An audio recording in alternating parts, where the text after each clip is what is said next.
Kaimu mkurugenzi wa shirika la biashara la taifa Zanzibar ZSTC Pemba, ndugu Hamisi Omar, amesema zaidi ya mikarafuu 50 imeteketea kwa moto katika kijiji cha Chanoni, shehia ya Kilindi, wilaya Chake Chake, inayohusishwa na upigaji wa tano ya mkaa katika eneo hilo.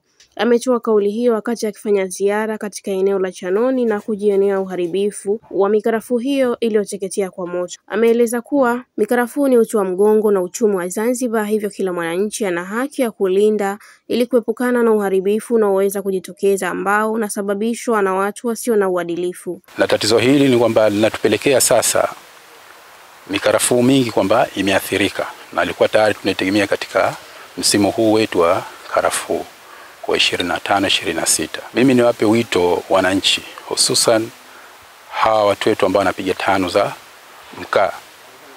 Kwanza wazingatie maeneo ambao wanapiga mkaa.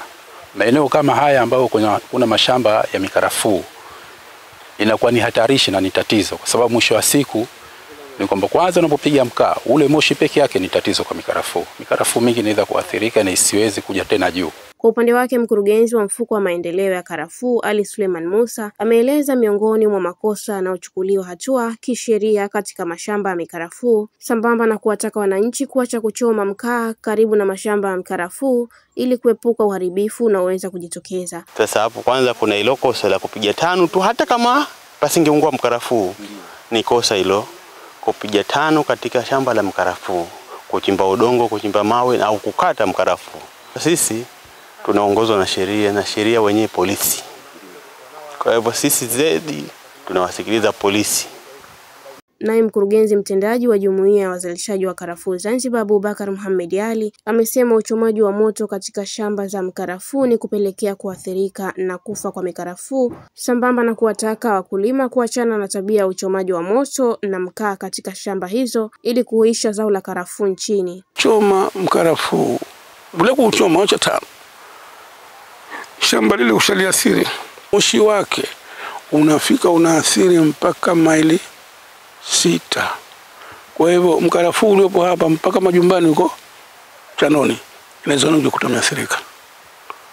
Kuua mkarafuu mmoja, gharama za kuhuisha mpaka mkarafuu bali ulipo ni gharama kubwa sana.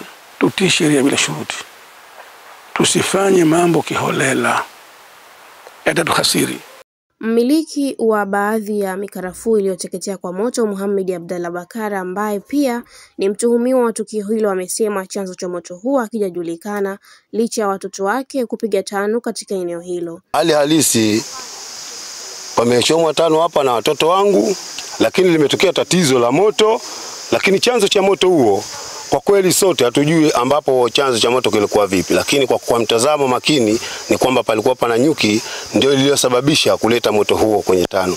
Kwa sababu mkaa upo na umeonekana kabisa na sheha, lakini haukupata athari hata moja mkaa kwamba ni chanzo cha moto. Naye bibi shamba kutoka Wizara ya Kilimo Khadija Juma Abdalla amesema tathmini walioifanya ya moto huo imeonyesha kuwa mikarafuu imekufa kutokana na uchomaji wa moto wa tano za mkaa. Moto huo umesababisha athari kubwa kwa mashamba ya mikarafuu na kupelekea kukosekana kwa pato la taifa kutokana na zao hilo. Kutoka Pemba, Fatma Slem.